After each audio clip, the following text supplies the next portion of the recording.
Au départ, on est devant de l'eau. Cela paraît bien banal. Et quand on découvre que cette eau a des propriétés thérapeutiques et qu'on essaie d'aller plus loin dans la compréhension du mécanisme qui donne ces propriétés, eh bien, c'est un véritable jeu de piste, c'est une recherche passionnante qui va faire appel à des techniques de plus en plus sophistiquées. C'est un chemin passionnant.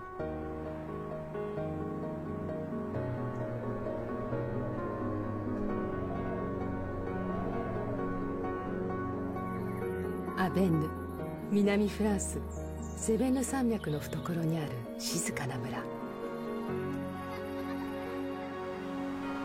守られた豊かな自然に囲まれた村。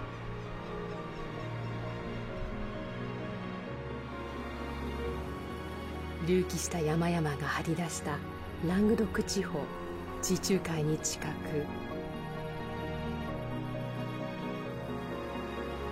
その自然は保護されています。ラングドック高地自然公園の中に位置しているからです。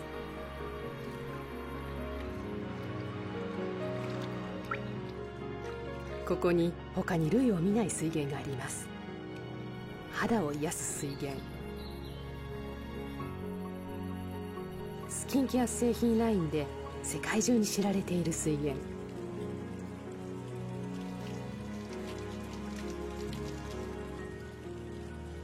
最も敏感な肌のニーズへの答えを持つ水源。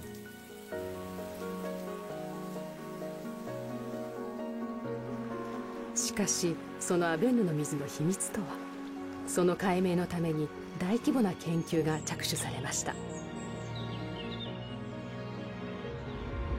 研究方向の一つは源をたどること、天と地を調査する。年月を遡り自然現象を調査し、どのような道をたどってきたのかを解析し理解する。今日その研究が実を結び、その成り立ちというアベンヌ水の神秘のベールの一部が解かれました。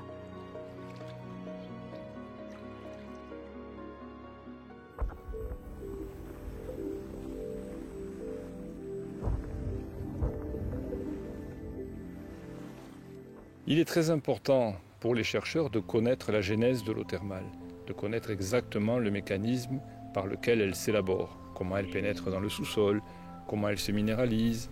Et tous ces éléments, nous allons les intégrer à la fois pour une connaissance scientifique, mais aussi dans une démarche de protection, puisque le milieu naturel est un milieu qui peut être fragile et nous devons veiller à ce que cette eau soit préservée au maximum.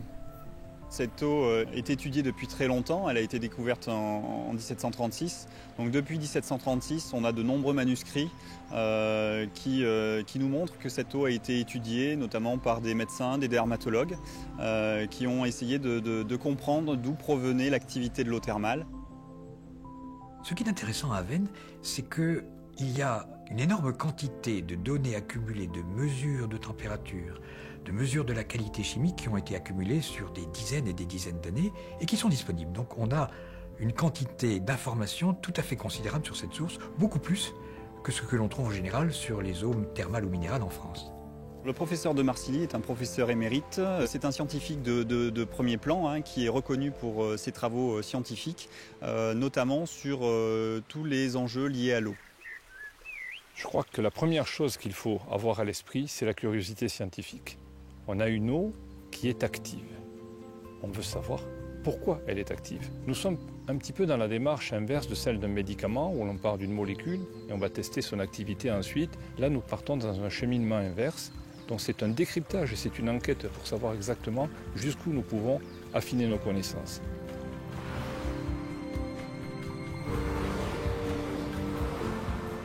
À Avesnes, nous sommes en présence d'eau continentale, des eaux récentes qui viennent de l'évaporation de l'eau sur les mers, c'est-à-dire la mer Méditerranée principalement, et puis un petit peu aussi l'Atlantique, puisque suivant la direction des vents, il peut y avoir des pluies d'origine atlantique qui tombent sur les massifs rocheux autour d'Avesnes.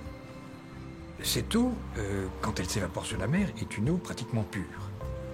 Mais quand elle retombe en pluie, elle se mélange avec des embruns, c'est-à-dire des toutes petites particules d'eau marine qui, elles, ne sont pas évaporées et qui contiennent donc des sels minéraux en principe, principalement du chlorure de sodium, de calcium, du magnésium, etc.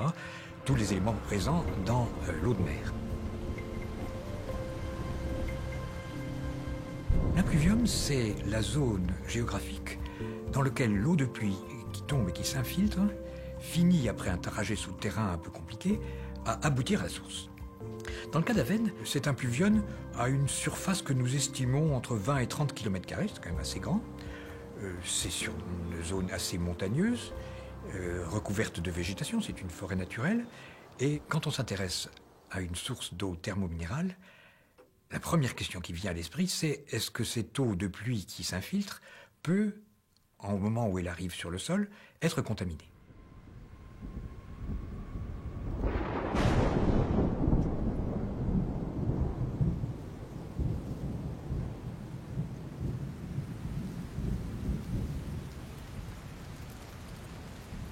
La contamination des eaux de pluie qui tombent sur un impluvium, elle est possible si, sur ce bassin, il y a une activité humaine, agricole, industrielle ou domestique qui pourrait amener des polluants.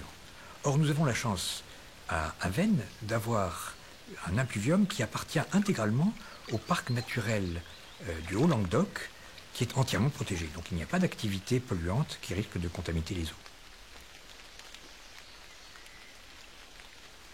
Une fois que l'eau a traversé le sol, qu'elle a dissous le gaz carbonique et qu'elle s'est donc acidifiée, elle arrive dans la roche. Dans le cas d'Avesnes, cette roche, c'est une dolomie, c'est-à-dire une roche calcaire riche en magnésium, qui est assez fissurée déjà, et d'ailleurs aussi un peu poreuse. L'eau a la capacité, parce qu'elle est acide, de réagir avec le calcaire et de dissoudre les carbonates et les minéraux associés.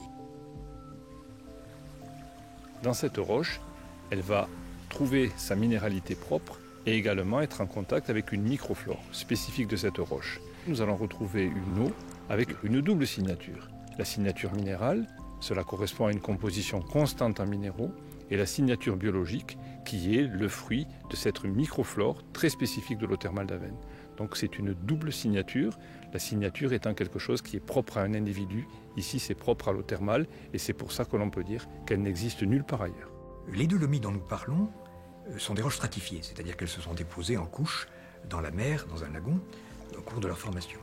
Mais ensuite, l'histoire géologique est compliquée et la région a été soulevée, c'est-à-dire que ces couches se sont redressées et en fait, dans la descente des eaux de pluie, elles suivent principalement des petits plans de stratification au sein de la formation dolomitique. Et puis quand elles arrivent en bas, à environ 1500 mètres, elles rencontrent un système de failles qui a été engendré par la tectonique et par cette stratification qui permet à un conduit d'avoir pris naissance qui est environ incliné à 70 degrés. Alors la remontée des eaux thermales à Avesnes peut être expliquée par deux mécanismes qui s'additionnent. Le premier, c'est l'échauffement des eaux. Les eaux en profondeur se sont réchauffées, elles sont donc devenues plus légères et ceci accélère leur remontée vers la surface. Il s'y ajoute à Avesnes un phénomène de siphon. Dans le sous-sol, les eaux ont une vitesse de migration qui est en général extrêmement lente. L'ordre de grandeur de vitesse de l'eau dans le sol, en profondeur, peut être inférieur au mètre par jour. Alors à Avesnes, c'est encore une énigme. Ce que l'on imagine, c'est que les eaux qui ont eu le trajet le plus long et qui sont descendues le plus profond ont un âge qui est très certainement supérieur à 50 ans, ça nous pouvons l'affirmer. On pourrait même dire que ça va à plusieurs centaines d'années, ou peut-être même 1000 ans. Alors ces eaux, quand elles remontent dans la branche ascendante du siphon, se mélangent quand même avec des eaux qui sont descendues moins profondes et qui sont donc plus récentes. Donc à l'arrivée dans la source, on a un mélange de cette eau profonde et de cette eau plus superficielle, plus froide, puisqu'on a 27 degrés au griffon de la source, alors qu'en profondeur, l'eau était à 65 environ. Ce qui est remarquable à Avesnes, c'est que le pourcentage de mélange des deux eaux ne bouge pas. Au cours du temps, on a en permanence le même pourcentage des deux eaux qui arrivent à la source et qui constituent à la source la composition chimique très particulière des eaux d'Avesnes.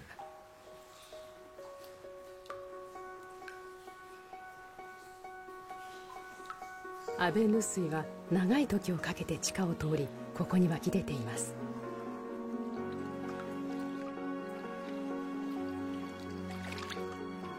その水は地下160メートルの深さから純粋な手つかずの形で引かれています。鎮静効果、スージング効果、抗炎症効果といった治療効果を発揮します。アベンの温泉水はその構成成分が唯一無二であり、安定している貴重な水源です。それゆえに自然の賜物として世代を超えて受け継がれていくべきものであり、守られるべきものなのです。